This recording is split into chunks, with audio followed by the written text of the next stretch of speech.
ये वही बाली है जहां से श्रीमान भैरव सिंह जी शेखावत जी 2013 के विधानसभा चुनाव, 2014 के लोकसभा चुनाव, सुभाष चंद्र बोस कांग्रेस पार्टी के सदस्य थे। आप जो इतने बांध देख रहे हैं, जितने प्रशासनिक व्यवस्थाएं देख रहे हैं, इस कांग्रेस पार्टी ने इस देश के लिए पूरे राजस्थान में टॉप 10 में बाली विधानसभा भ्रष्टाचार में सबसे। नमस्कार साथियों, जय हिंद, जय दातारी। मैं अमृत सिंह राजपुरोहित अपने पॉडकास्ट चैनल अमृत संवाद में आप सबका एक बार फिर स्वागत करता हूं। तो आज के पॉडकास्ट की शुरुआत से पहले मैं आप सबको बहुत बहुत धन्यवाद देना चाहूंगा कि आपने हमारे पिछले जितने भी वीडियो आए हैं उसमें आपने भरपूर प्रेम और समर्थन दिया है। साथियों, मेरा आपसे पूरा निवेदन है कि आप इस चैनल को सब्सक्राइब करें, लाइक करें, कमेंट करें, अच्छा लगे तो शेयर करें। साथियों, मेरा आपसे निवेदन है कि आप भी चाहते हैं कि आपके आसपास की कोई ऐसी कहानी हो जो आप दुनिया तक ले जाना चाहते हैं, तो आप हमें जरूर कमेंट में लिखें। बाकी हमारा काम है, हम आपके पास आएंगे, आपकी कहानी को देखेंगे और आगे तक ले जाएंगे। बहरहाल, आज के पॉडकास्ट की शुरुआत करते हैं। आज का जो पॉडकास्ट में हमारे जो गेस्ट है श्रीमान यशपाल सिंह जी राजपुरोहित। आप बाली में कांग्रेस के ब्लॉक अध्यक्ष है। जी हाँ, ये वही बाली है जहां से श्रीमान भैरव सिंह जी शेखावत विधायक रहे हैं, बाद में उपराष्ट्रपति भी रहे हैं और बाली विधानसभा बहुत ही प्रमुख विधानसभाओं में मानी जाती है और वहां से आप ब्लॉक अध्यक्ष है। यशपाल जी, आपने हमें जो व्यक्तिगत समय दिया उसके लिए बहुत बहुत धन्यवाद। और नमस्कार, आपका भी स्वागत, अभिनंदन। जी जी यशपाल जी, आपका मुंबई में बेंगल का बहुत अच्छा बिजनेस चल रहा था, तो एकाएक जब आप 25 वर्ष के थे, तो एकाएक आपको राजनीति में आने का विचार कैसे बना? आपके परिवार में कोई राजनीति में थे या मतलब कैसे आप प्रेरित हुए कि आप राजनीति में आए इतनी कम उम्र में? मैं जब पढ़ रहा था जी स्कूल में, 9th-10th में था मैं जब, जी, तब चुनाव हो रहे थे लोकसभा के, जी, जिसमें मीठालाल जी सांसद भी बने थे। जी, उमेश सिंह जी चंपावत साहब ने विधानसभा का चुनाव भैरव सिंह जी के सामने लड़ा था। जी, उसी दौरान मैं कांग्रेस की रैलियों में, मीटिंगों में गया, गांव में, सिर्फ गांव में। जी, मेरे पिताजी कांग्रेस की विचारधारा को अपनाते हैं जी, और मेरे पिताजी वहां अभिकर्ता के रूप में बैठते थे। जी, तो मैं पहली बार वहां बार पर्ची जो कटती है वहां बैठा जी, और मैं उमेश सिंह जी चंपावत साहब आए, जी, उनके व्यक्तित्व को देखकर मैं प्रभावित हुआ जी, और मुझे कांग्रेस में जी, इच्छा हुई कि मैं कांग्रेस पार्टी का सपोर्ट करूं और कांग्रेस पार्टी के साथ जी, जुड़ जाऊं। जी, तो उसी समय से मैं जुड़ गया था।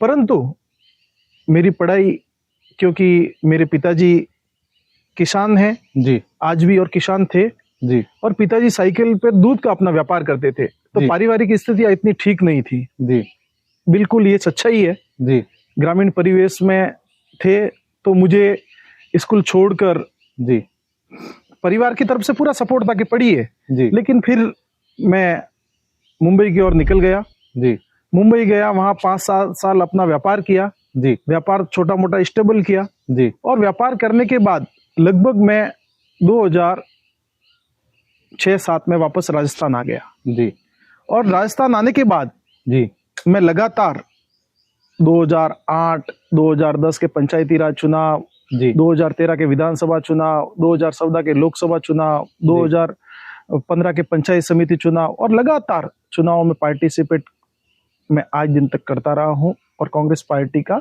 सक्रिय सदस्य बनकर जी, कांग्रेस पार्टी में अपना जी, योगदान दे रहा हूं। जैसे कि आपने बताया कि आपकी विचारधारा की वजह से कांग्रेस में आए हैं, ये तो होता ही है। साथ ही में किसी न किसी को आप आदर्श भी मानते हैं, जिसको आप देखते आ रहे हैं, उनको देख के मतलब आपके भी कोई आदर्श रहे हैं आपकी पार्टी में, जिनको देख के कि नहीं, हम मतलब इसी पार्टी में हम आगे बढ़ेंगे? देखिए, कांग्रेस पार्टी का बहुत पुराना इतिहास रहा है और मैं उमेश सिंह जी चंपावत साहब से जरूर प्रभावित हुआ था। जी, मजबूत व्यक्ति थे। जी, उमेश सिंह जी चंपावत को मैं चरण वंदन उनको याद करता हूं। वो स्वर्गीय उमेश सिंह जी चंपावत साहब आज इस दुनिया में नहीं है। जी, उनके व्यक्तित्व को देखकर मैं प्रभावित हुआ था।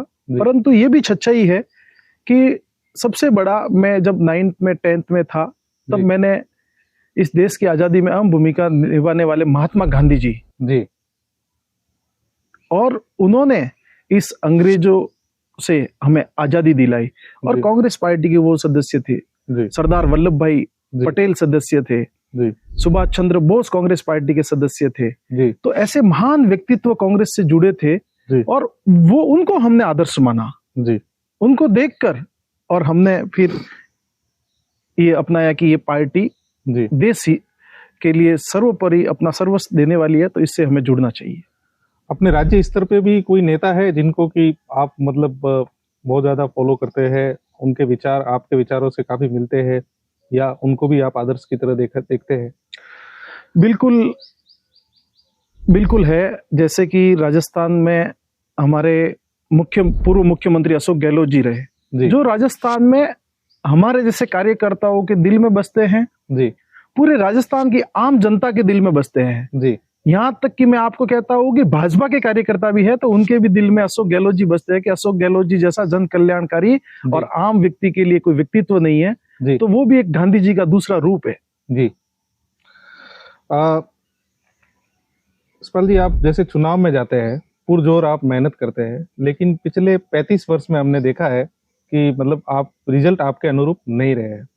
तो स्वाभाविक है कि आप भी मानव है कि हर बार मतलब लगातार आप पिछले 35 वर्ष से कांग्रेस को यहाँ पे सफलता नहीं मिल रही है। तो ऐसे समय में आप कार्यकर्ता को कैसे मोटिवेट करते हैं, कैसे अपने कार्यकर्ताओं को बनाए रखते हैं? देखिए, मुझे ब्लॉक अध्यक्ष की जिम्मेदारी अभी 15 महीने हुए मिली है जी। इससे पहले मैं कांग्रेस का किसान प्रकोष्ठ में अलग अलग पदों पर, जिला कांग्रेस कमेटी में महासचिव पदों पर रहा हूं, परंतु यहाँ का कांग्रेस का कार्यकर्ता अपने आप में स्वयं बहुत मजबूत है, इसमें कोई कमी नहीं है, बहुत मजबूत है कांग्रेस की। हाँ, कांग्रेस ने अलग अलग जातियों में जी टिकट देके समन्वय बिठाया, कांग्रेस की तरफ से कोई कमी नहीं थी, लेकिन कहीं न कहीं चुनाव का रिजल्ट कांग्रेस के पक्ष में नहीं रहा। ये हमारे लिए बहुत ही गंभीर विषय है और कांग्रेस पार्टी इस पर हम कार्यकर्ता मिलकर नई व्यूह रचना बना रहे हैं, जिससे कि हम आने वाले विधानसभा चुनाव में कांग्रेस का विधायक कैसे बने, इस पे कांग्रेस पार्टी और हम धरातल के कार्यकर्ता सभी मिलकर काम कर रहे हैं और हमें विश्वास है कि हम इसमें सफलता जरूर अर्जित करेंगे। एक बात आपने देखी होगी, ये बात सवाल आपका बहुत जल्दी आपने मुझे किया है कि भाई 35 वर्ष हो गए। सच्चाई ये है कि आप देखिए, रात कितनी भी काली हो, रात कितनी भी काली हो, वो सवेरा जरूर आएगा। सुबह वो सवेरा जरूर आएगा। और जो छल पड़ा है अपने हिम्मत और हौसलों से, हम चले हैं कांग्रेस के कार्यकर्ताओं की हिम्मत और हौसलों से। कांग्रेस कार्यकर्ताओं की बदौलत वो मुकद्दर भी 2028 में जरूर मुस्कुराएगा। जी, बहुत शानदार। ये जिस क्षेत्र के आप अध्यक्ष है, ब्लॉक अध्यक्ष है, उसमें बहुत सारे गांव आते हैं और एरिया बहुत बड़ा है, तो ये आप कैसे मैनेज करते हैं? हाँ, ये सही है कि हमारा जो ब्लॉक है बाली, वो वास्तविक में क्षेत्रफल की दृष्टि से, जनसंख्या की दृष्टि से, बूथ की दृष्टि से वास्तव में बहुत बड़ा है। मैं मेरे सिर्फ ब्लॉक बाली की बात करूं तो जिसमें 238 बूथ है वर्तमान में, आज की तारीख में 135 राजस्व गांव है, लगभग 135, 62 पंचायतें, 62, और 2 नगर पालिका क्षेत्र है, बाली और खुडाला फालना, जिसमें 25 पार्षद बाली से बनते हैं, 25 पार्षद खुडाला फालना से, 31 पंचायत समिति सदस्य बनेंगे, 6 जिला परिषद की सीटें हैं। तो वास्तव में बहुत बड़ा क्षेत्र है, लेकिन हमारा कार्यकर्ता मजबूत है। हमारे कार्यकर्ताओं से हम कनेक्टिविटी हमने नए तरीके से अपनाई है, जिससे हमें बहुत सरलता हो रही है कि हम कार्यकर्ताओं तक डायरेक्ट पहुंच रहे हैं और कुछ पंचायत स्तर तक, हम गांव स्तर तक हमारा कार्यकर्ता लगभग अब सब जगह हमने तैयार कर ली है।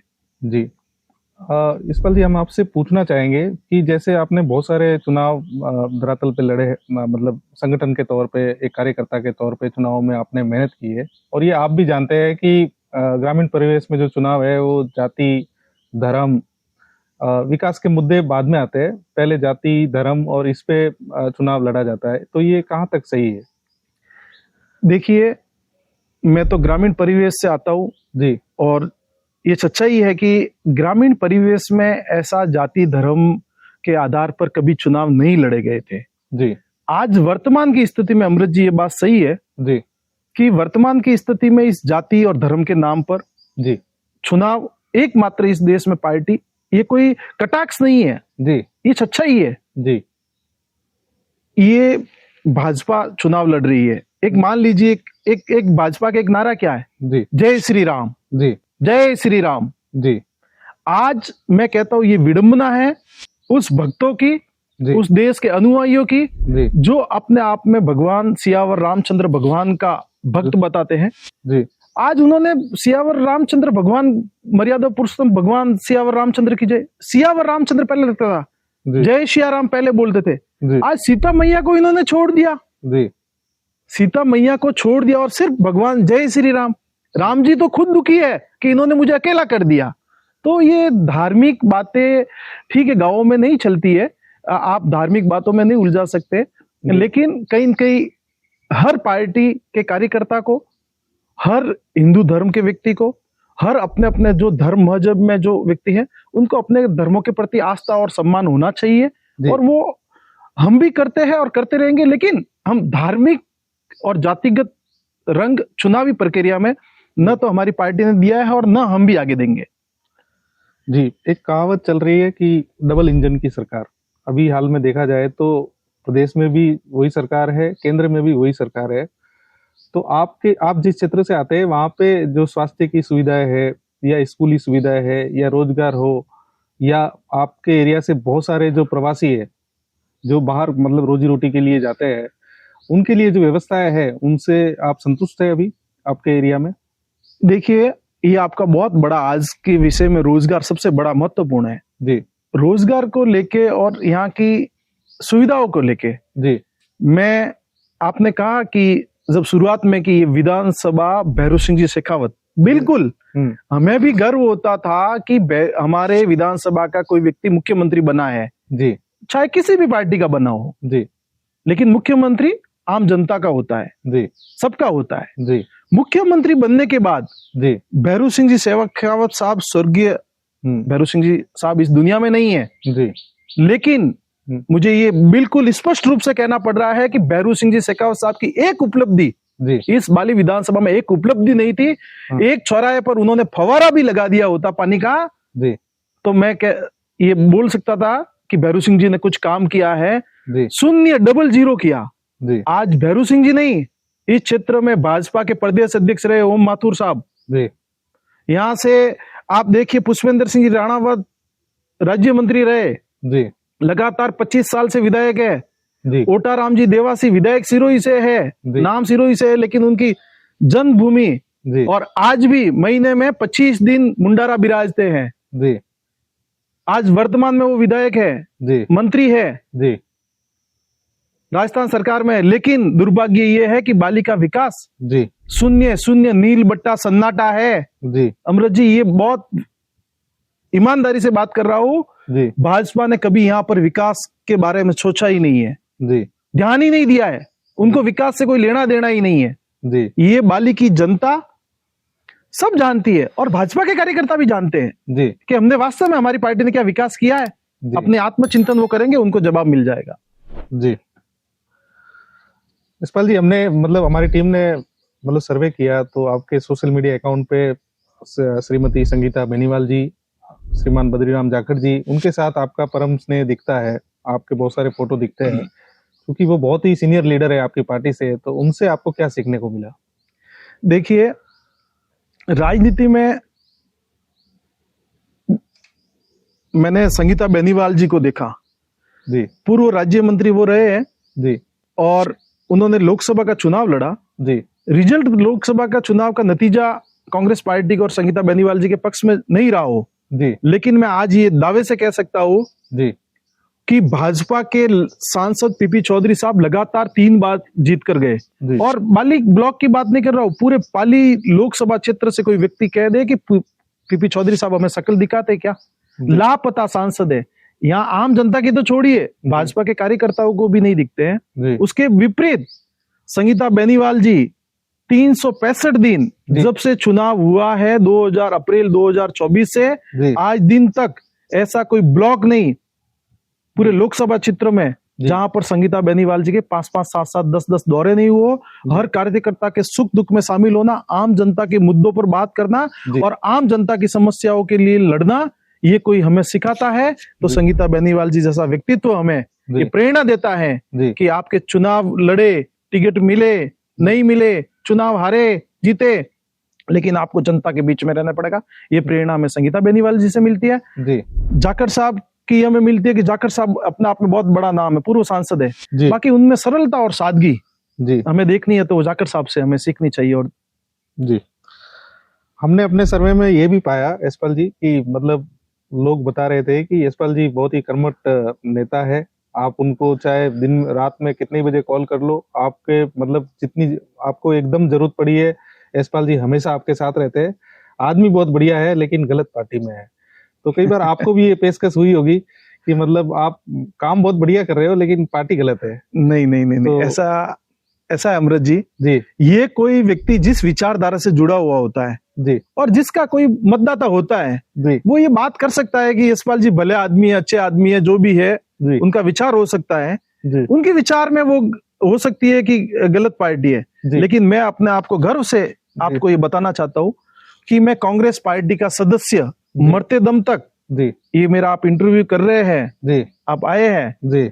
और हम इस दुनिया में रहे ना रहे, जी। लेकिन ये आज सोशल मीडिया का जमाना, इंटरव्यू रहेगा, बिल्कुल रहेगा जी। मैं मरते दम तक कांग्रेस पार्टी का सदस्य रहूंगा जी। और मुझे गर्व है जी। और उस पार्टी का सदस्य हूँ जी। जिन्होंने इस देश से अंग्रेजों को भगाने का काम किया, इस जी। देश को आजादी दिलाई। और जिस दिन देश आजाद हुआ था, इस भारत देश में सुई तक नहीं बनती थी, आज बड़े बड़े IIT, एम्स, जी। वो हरित उद्योग क्रांति, आज ये आप जो इतने बांध देख रहे हैं, जितने प्रशासनिक व्यवस्थाएं देख रहे हैं, इस कांग्रेस पार्टी ने इस देश के लिए खड़ी की है। तो मैं इस देश को खड़ा करने वाली पार्टी का सदस्य हूं और मुझे गर्व है, वो उनके विचार है, जी। उस पर मैं कोई ज्यादा प्रतिक्रिया नहीं दूंगा, लेकिन मैं कांग्रेस पार्टी का सदस्य जी। हूं और मुझे खुशी है। जी। आपकी पार्टी के जो अभी वर्तमान में अध्यक्ष है श्रीमान डोटासरा जी, उनसे आपके रिश्ते कैसे हैं? मतलब आपकी बात कितनी गंभीरता से सुनी जाती है? मैं वास्तव में प्रदेश अध्यक्ष गोविंद सिंह जी डोटासरा जी से व्यक्तिगत रूप से बहुत प्रभावित हूँ जी। और वो हमारे लीडर हैं जी। आज राजस्थान के, जी। आज संगठन के मुखिया है जी। और उन्होंने इस भाजपा के राज में, जी। आप विधानसभा के पटल पर देखिए, जी। आप सड़क पर देखिए, जी। गोविंद सिंह जी डोटासरा साहब ने इनसे ईंट की ईंट बजाकर रख दी है जी। और कार्यकर्ताओं को वो हिम्मत और हौसला दिया है कि जी। सरकार और सत्ता से डरने की जरूरत नहीं है। वो गोविंद सिंह जी डोटासरा जयपुर में लड़ते हैं, गोविंद सिंह जी डोटासरा बाड़मेर, बीकानेर में लड़ते जी। हैं और ताकत हमें बाली में कांग्रेस के कार्यकर्ताओं को ताकत मिलती है। इतना महान व्यक्तित्व और लड़ने और जुंजारू, जिससे हमें ये प्रेरणा मिलती है कि भाजपा के खिलाफ एकत्रित होकर लड़ना चाहिए, आम व्यक्ति की समस्याओं को जी। जनता के बीच में ले जाना चाहिए। जी। और गोविंद सिंह जी डोटासरा हमारे जैसे छोटे कार्यकर्ताओं को बहुत मान सम्मान, जी। रिस्पेक्ट देते हैं और जब भी उनसे जयपुर जाते हैं, मिलते हैं, जी। तो मेरे जैसा कार्यकर्ता ब्लॉक अध्यक्ष है, बहुत जी। छोटा कार्यकर्ता है, जी। लेकिन जो पद पर नहीं है, जी। उनके भी कंधे पे हाथ रखकर डोटासरा साहब कहते हैं कि आओ शेर आओ, जी। बब्बर शेर आओ, क्या हाल है, कैसे हो, क्या समस्या है, क्या करना चाहिए। जी। हर व्यक्ति की बात को सुनते हैं और उसका निस्तारण करते हैं। जी, शानदार, बहुत शानदार। यशपाल जी, आपने भी देखा होगा बहुत सारे जो चुनाव होते हैं उसमें, जैसे निकाय के चुनाव हो गए, पंचायत समिति के चुनाव हो गए, उसमें कई बार अपने पार्टी का टिकट नहीं मिलने पे कार्यकर्ता नाराज हो जाते हैं। तो ऐसी स्थितियों को आप कैसे संभालते हो? देखिए, पार्टी अपने लेवल पे एक सर्वे करती है जी। और सर्वे करने के बाद टिकट, देखो टिकट हर जगह से, जी। नगर पालिका का पार्षद का टिकट हो, पंचायत समिति का टिकट हो, विधानसभा लोकसभा का टिकट हो, जी। टिकट मांगने वालों की फहरिस्त कांग्रेस में बहुत लंबी होती है। जी। क्योंकि कांग्रेस से इतने लोग भावात्मक और संगठन की दृष्टि से जुड़े हुए हैं। जी। लेकिन पार्टी भी अपना कहीं न कहीं जातिगत समीकरण देखती है, जी। पार्टी कहीं न कहीं उसकी स्थिति देखती है, पार्टी सर्वे करती है जी। और उसके बाद टिकट देती है। सबको टिकट एक ही व्यक्ति को मिलेगा, सबको मिलेगा नहीं। और जिनको टिकट नहीं मिलता और मजबूत है, तो पार्टी ने उनको समय समय पर उचित मान सम्मान दिया है जी। और ऐसे कोई कार्यकर्ता आने वाले चुनाव में भी होंगे हम्म, तो उनको मान सम्मान दिलाने का पूरा प्रयास करेंगे और उनको मान सम्मान दिलाएंगे। टिकट पार्टी आप भी जानते हैं कि एक कोई मिलता है। जी।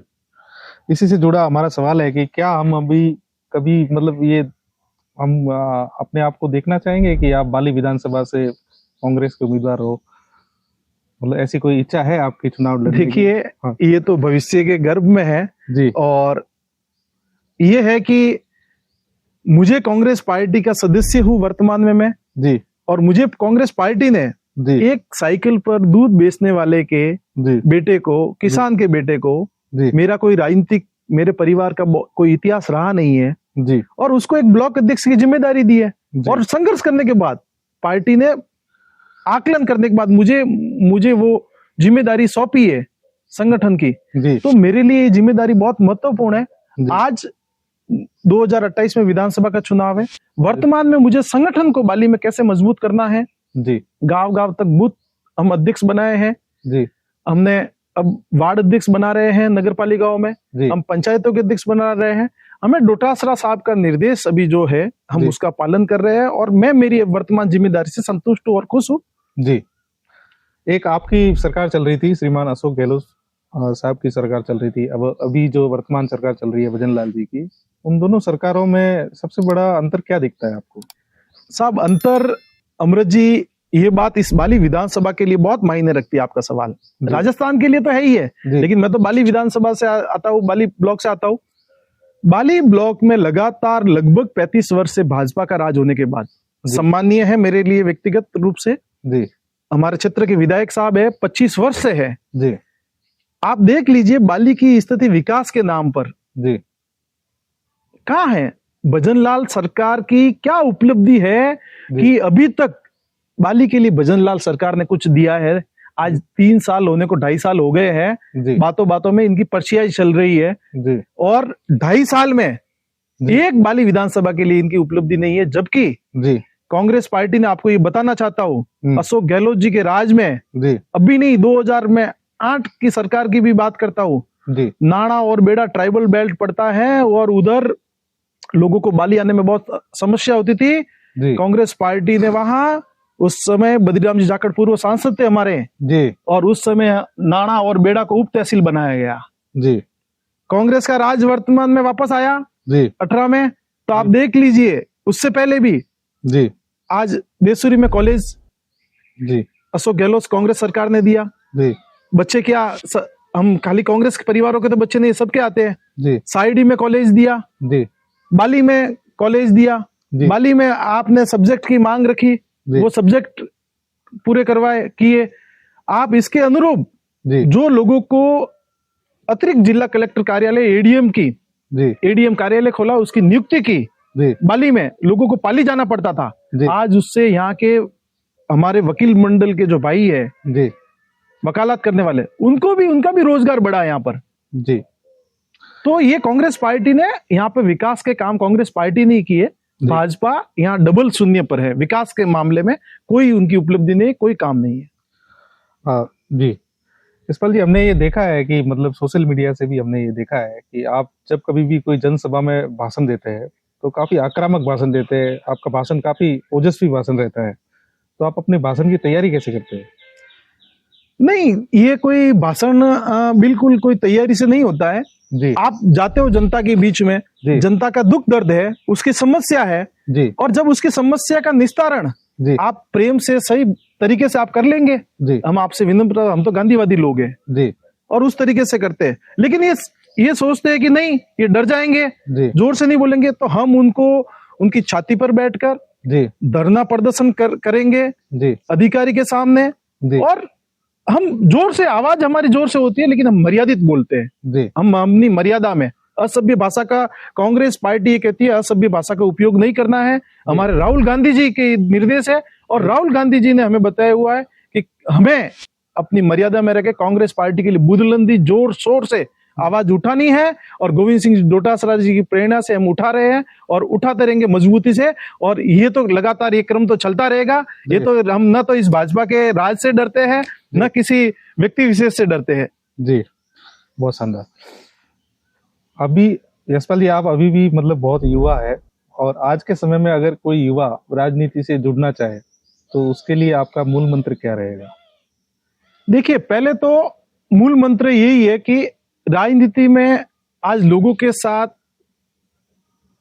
कुछ जगह पर अन्याय हो रहा है, जी और बिना राजनीति में आए, जी आप राजनीति में हर व्यक्ति को ये नहीं है कि मुझे विधायक और सांसद बनना है। राजनीतिक सेवा है, जी आप संगठन की दृष्टि से करो, जी और भी कई तरीके हैं। जी लेकिन जब किसी के साथ अन्याय होता है जी तो अन्याय, आजकल क्या ब्यूरोक्रेट्स के भी कुछ लोग बहुत प्रभावी होते जी। हैं, आज उद्योगपति लोग, पैसों वालों का बोलबाला है। जी तो हमें कुछ युवाओं को, ये पढ़े लिखे युवाओं को आना पड़ेगा, लोगों के जस्टिस के लिए, लोगों को न्याय दिलाने के, इस लोकतंत्र को जिंदा रखने के लिए जी। युवाओं का, पढ़े लिखों का पार्टिसिपेट ज्यादा होगा, जी तो उसमें कहीं न कहीं इस देश को मजबूती मिलेगी, हमारे क्षेत्र को मजबूती मिलेगी, इस राजस्थान को मजबूती, और युवाओं को विशेष रूप में वास्तव में राजनीति में पारदर्शी तरीके से जी आना चाहिए, और एक अपनत्व के भाव से, लोगों की सेवा के भाव से, जी लोगों के साथ दुख सुख में खड़े रहने के, लोगों को न्याय दिलाने के लिए राजनीति में आना भी बहुत महत्वपूर्ण है। जी। एक आखिरी सवाल है, आप अपने कोई कार्यकर्ताओं को कोई संदेश देना चाहते हैं तो आप हमारे माध्यम से दे सकते हैं। आपके जो जमीनी कार्यकर्ता है, जो मेहनत कर रहे हैं, उनके लिए कोई संदेश है तो आप दे सकते हैं। देखिए, हमारा बहुत स्पष्ट है कार्यकर्ताओं के लिए, कि संदेश है कि हमारा कार्यकर्ताओं का, हम सबका लक्ष्य यही है जी कि बाली पंचायत समिति, जी पिछली बार 2020 में हमारी कांग्रेस की सरकार थी जी और हमारा राज था, हम पंचायत समिति के मात्र 7 सीटें जीते थे। जी लेकिन हमने ये लक्ष्य बनाया कि हम कैसे भी करके, कार्यकर्ताओं को ये मूल मंत्र है, हम भी उसके साथ तन मन से भाग दौड़, समय कोई रात दिन एक करेंगे। जी हम बाली ब्लॉक में बाली पंचायत समिति हम जीते, जी हम कांग्रेस पार्टी का बोर्ड बनाए, जी नगर पालिकाओं में जी हम बोर्ड बनाने की स्थिति में हैं, जी हम फालना और बाली जी में बोर्ड बनाएंगे। जी। कार्यकर्ताओं को अभी से जी उस अपना पार्षद जितवाने के लिए, अपनी पंचायत समिति, अपना जिला परिषद सदस्य जितवाने के लिए उनको अभी से तैयारी और मेहनत कर रहे हैं। जी हम भी जा रहे हैं, और ज्यादा से ज्यादा लोगों को इस मामले में हमें काम करना पड़ेगा, तभी हम आने वाला 2028 का जी जो किला है जी वो हम लंबे समय से इसको फतेह कर पाएंगे। जी दूसरी, आपने कहा कि ये जैसे पंचायत समिति के चुनाव है, जी एक देखिए हमारे साथ ये बहुत सौतेला व्यवहार हुआ है। जी यहाँ के विधायक साहब की भी ये जिम्मेदारी थी, जी क्योंकि सत्ता में वो है, जी 25 साल से विधायक है, जी और इस सरकार ने भी इतना बड़ा पंचायत समिति क्षेत्र होने के बाद, क्या बाली के जनता की ये मांग नहीं थी, बाली की जनता की भावना नहीं थी, एक पंचायत समिति की मांग बाली में उठी। जी आप कोई भी क्षेत्र, जी उनकी सत्ता है, उनका व्यक्तिगत ये मामला है, आप जो वास्तव में जेन्युइन है, जी आपको नाना था तो नाना करते, बीमाना था तो बीमाना करते, जी। आपको बेड़ा करना था तो बेड़ा करते। जी। आप एक पंचायत समिति आपको खुलवानी थी, खोलनी थी, और ये जरूर करवाना था। क्यों? कि ये लोगों की मुख्य, कई ट्राइबल बेल्ट के लोग हैं जिनका 50 रुपए भाड़ा लगता है, पूरे दिन आना जाना होता है। तो ये हमारी मांग थी, लेकिन ये इन्होंने करी नहीं है। ये भी मुझे विश्वास है कि विकास के नाम पर ये नहीं कर सकते। कांग्रेस का राज आएगा, पंचायत समिति भी बनाएंगे। और आपका एक शुरुआत में एक सवाल रहा था जी हॉस्पिटल को लेकर। जी देखिए, मैं बाली में आपको बहुत ईमानदारी से फेर बात कर रहा हूँ, जी आप सर्वे कर लेना। बाली के जो अभी उप जिला अस्पताल जो कांग्रेस पार्टी ने बनाया हुआ था, जी फिर इन्होंने जिला अस्पताल कर दिया। जी। जिला अस्पताल का ठिकाना नहीं, कोई डॉक्टर नहीं, कुछ जी। भी नहीं। जितनी पोस्टिंग है, आज 18-20 डॉक्टरों की पोस्टिंग है, 7-8 डॉक्टर बैठे हैं, और लावारिस कुत्ते, कुछ कुत्ते ऐसे कुत्ते घूम रहे हैं हॉस्पिटलों में। रात के समय में जो नशा प्रवृत्ति के जो लोग हैं वो हॉस्पिटलों में घूम रहे हैं। और मैं स्पष्ट तौर पे कहता हूँ, बाली और ग्रामीण क्षेत्रों का हॉस्पिटल में कोई व्यवस्था ही नहीं है। यहाँ के हॉस्पिटलों में यहाँ तक भ्रष्टाचार हो रहा है। डिलीवरी में औरतें आ रही है तो उनसे पैसा लिया जा रहा है, और ये बिल्कुल भाजपा की सत्ता की नाक के नीचे हो रहा है, और सबको पता है। भ्रष्टाचार के मामले में मैं अभी आपको ये आंकड़ों के साथ, आप बताएंगे तो बता दूंगा। आज की तारीख में मैं ये कह रहा हूं कि पूरे राजस्थान में टॉप 10 में बाली विधानसभा भ्रष्टाचार में सबसे ज्यादा लिप्त है। माफी चाहता हूं। जी बताइए। एक आपके मार्फत ये मैं निवेदन करूंगा रेल मंत्री जी से। जी। हमारे यहाँ से वास्तव में रोजगार तो यहाँ है नहीं, जी। प्रवासी बंधु बहुत जाते हैं, जी अब भाई हमारे बॉम्बे से जो रणकपुर ट्रेन आती है, जी सुबह उसका टाइम 7 बजे उतरने का था, जी अब टाइम कर दिया उसका 2:30-3 बजे। जी लोग नींद में होते जोधपुर चले जाते हैं। जी एक तो ट्रेन का जो हमारा पहले का समय था, ये रेल मंत्री जी से, यहाँ के लापता हमारे सांसद महोदय जी से भी हाथ जोड़ के निवेदन करता हूँ कि भैया आपने कुछ किया ही नहीं है, कम से कम ये तो दिल्ली में बैठे बैठे एक पर्ची निकलवा दीजिए, क्योंकि आपकी सत्ता है जी कि ये ट्रेन का जो समय है वो व्यवस्थित कीजिए। एक आपको देखिए, एक 22-664 जी एक ट्रेन चलती है जोधपुर से चेन्नई तक, कोई आगे जाती है, जी वो ट्रेन रात को 12:15 बजे चलती है। जी। उस ट्रेन की स्थिति ये है कि वो ट्रेन लगभग आबू रोड तक पूरी पैक हो जाती है, 100% टिकट उसके पैक हो जाते हैं। जी अब वो 12:15 बजे जोधपुर से चलती है, जी लगभग 3, 3:15, 3:30 बजे फालना आती है, जी 4:30-5 बजे आबू रोड जाती है।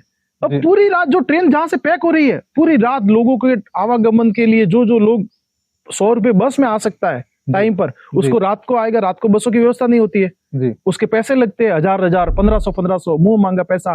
फिर यहाँ आने के बाद प्लेटफॉर्मों पे 2-3 घंटे रात को सोते रहो, जी। अपने बैग की रक्षा करो, बैग को सुरक्षा करो, बच्चों का ध्यान रखो। तो कम से कम मैं रेल मंत्री जी से, हमारे सांसद महोदय से ये निवेदन करूंगा आपसे कि आप इस ट्रेन को है, ये प्रवासी लोगों की कितनी समस्या वो जानते हैं, उनकी जी, जी, पीड़ा है। जी। इस ट्रेन का भी ये 22-664 ये ट्रेन जो जोधपुर से चलती है, जी। ये शाम को 6 बजे आप रवाना कीजिए, लोग 9-10 बजे तक ट्रेनों में बैठ जाएंगे आराम से, और तीसरे दिन अपने काम धंधे व्यापार पे सुबह 9-10 बजे पहुंच जाएंगे। अब चेन्नई भी वो शाम को 4-5 बजे पहुंचती है। जी बहुत सारी समस्या है, अनगिनत समस्या है, विकास और जनता से इनको कोई लेना देना नहीं है। जी तो मेरा ये निवेदन है कि मैं तो एक छोटा सा कार्यकर्ता हूँ, जी और हम बाली की जनता के लिए जी जो भी सुख दुख में किसी जाति, धर्म, बिरादरी का व्यक्ति होगा, जी हमें स्पष्ट निर्देश है कि उसके साथ खड़ा रहना है, जी और हम खड़े रहेंगे। और बाली में हम प्रशासन से, विधायक जी से, यहाँ के सत्ताधारी भाजपा के लोगों से भी निवेदन करते हैं कि इस बाली को विकास में आगे ले जाइए। जी। हम भी आपके साथ है, विकास की बात कीजिए। और बाली को कैसे हम आगे ले जा सकते हैं? कांग्रेस पार्टी ने बहुत विकास किया, आप पार्टी किया है, अब आप सत्ता में, आपकी जिम्मेदारी है, आप बाली में जो मूलभूत समस्याएं है, जी। जो लोगों की तकलीफ है, उनको दूर करने का प्रयास करें। और बाली में हम भी कांग्रेस कार्यकर्ताओं से अपील करता हूं कि हम सब एक है। जी हमारे नेताओं ने हमें बिल्कुल एक सूत्र मंत्र दिया हुआ है, जी। और हम सबकी कुछ पुरानी बातों को छोड़कर, छोटी मोटी बातों को, हमें सिर्फ आने वाले पंचायत समिति और नगर पालिका चुनाव में ध्यान देना है, और हम इस पर कामयाब होंगे तो हमारे डोटासरा जी, राहुल गांधी जी, कांग्रेस के अशोक गहलोत जी, सचिन पायलट साहब, संगीता बेनीवाल जी, बद्रीराम जी सब मजबूत होंगे, और कांग्रेस पार्टी मजबूत। हमारे संगठन में जो जिलाध्यक्ष जी निम्बाड़ा साहब भी अभी जो कार्य कर रहे हैं, हमें भी उसको धरातल पर मजबूती से करना है। गोविंद सिंह जी डोटासरा जी के दिशा निर्देशों का हम पालन कर रहे हैं, और हम उसको आगे ले जाएंगे और मजबूती से बाली में कार्य करेंगे। जी। तो साथियों, ये था आज का हमारा पॉडकास्ट। हम आप सबका बहुत बहुत धन्यवाद देना चाहेंगे कि आप अभी तक हमारे साथ बने हुए हैं। आपको ये पॉडकास्ट कैसा लगा आप जरूर कमेंट करें, चैनल को सब्सक्राइब करें, और पॉडकास्ट अच्छा लगा हो तो आगे से आगे शेयर करें। यशपाल जी, आपका बहुत बहुत धन्यवाद, आपने हमें जो समय दिया है, आपने बहुत बेबाकी से अपनी जो राय रखी है, लोगों तक अपना जो संदेश पहुंचाया है, उसके लिए आपका बहुत बहुत धन्यवाद। आपका भी बहुत बहुत धन्यवाद। और मैं परमपिता परमात्मा और सियावर रामचंद्र भगवान से, महादेव से प्रार्थना करता हूँ कि आपका पॉडकास्ट, ये जो अमृत संवाद है, खूब उन्नति करे, खूब प्रगति, और लोगों के दिलों में आप बेबाकी से, सत्ताधारी पार्टी हो, विपक्ष हो, कोई हो, लोगों के आप सवाल जवाब और जनता की बातें शासन प्रशासन तक, आम मध्यम लोगों की बातें ले जाए, और आपको भगवान स्वस्थ रखे, आपको दीर्घायु रखे, इसी मनोकामनाओं के साथ। और सभी से अपील भी करूंगा कि अमृत जी का अमृत संवाद जो ये शुरू किया इन्होंने कुछ समय पूर्व, इसको आगे से आगे बढ़ाए और इनका सपोर्ट करे। यही हमारी आपको मंगल शुभकामनाएं। आपका बहुत बहुत धन्यवाद। जय हिंद, जय भारत, जय सियावर रामचंद्र भगवान की जय हो, जय जगत, जय संविधान, जय हो। धन्यवाद साहब।